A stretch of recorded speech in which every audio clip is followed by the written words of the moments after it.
Aiandsuhaaeg on kohe-kohe algamas või tegelikult juba praktiliselt käes ja järjest rohkem me räägime seoses aiandusega ja taimekasvatusega sellest, et kõik asjad, mida me siis sealt aiast saame, sööme, suhu pistame, et see oleks maksimaalselt puhas.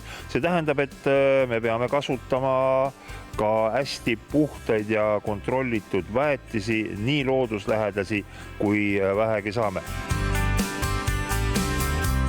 Kompo bioväetised on 100% looduslikud ja need on sertifitseeritud, sobivad kasutamiseks ka mahekasvatuses. Kompo bioväetised on väga hea valik, sellepärast et siin on kõik toitained täpselt õiges tasakaalus ja taimedele just meeldib see. Meie pakume Kompo biovedelväetiseid, et kes siis soovib kohe kiirelt mõju või siis pakume ka Kompo karbiväetiseid, kus on siis graanulväetised ja need sisaldavad 50% lambavilla, mis on väga täisväärtuslik toitainete allikas. Siin ühe riiuli peal on kirsid, ploomid, õunad, kuidagi täiesti omaette rida. Mulle tundub, et need küll väetised ei ole. Ja need ei ole väetised, kuid need on väga vajalikud tooted koduaias. Kevadel pannakse mai keskel need õunapuudele, ploomipuudele ja kirsipuudele, et need hoiavad siis, meelitavad ligi ja püüavad enda külge kinni õunamähkuri, ploomimähkuri. Ühesõnaga, kõik kahjurid tõmmatakse ilusti ligi ja hoitakse kinni. Just. Ja siis on meie õunad ja ploomid ja kirsid ilma ussikesteta.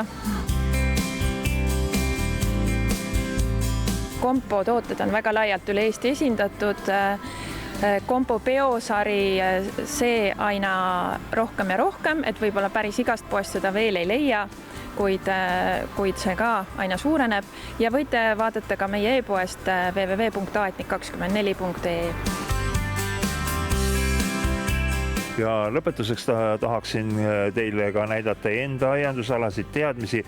Nimelt näete, siin on üks väga põnev liimivöö, seepärast, et paljud sitikad, mutukad, putukad talvitusid nüüd puude, viljapuude all ja kevadel hakkavad sealt välja ronima ja siis puu otsa minema. Kui selle liimivöö paneme ilusti ümber puutüve, siis 20 senti ronivad ja siis sinna nad jäävad. Nii et väga mõistlik asi panna need puutüvedele peale, need liimivööd. Ja teine asi veel on sellised liimpüüdurid, mida võiks siis ka puude põõsast otsa riputada, et putukad sinna külge kleepuksid ja ei läheks meie puuviljade sisse.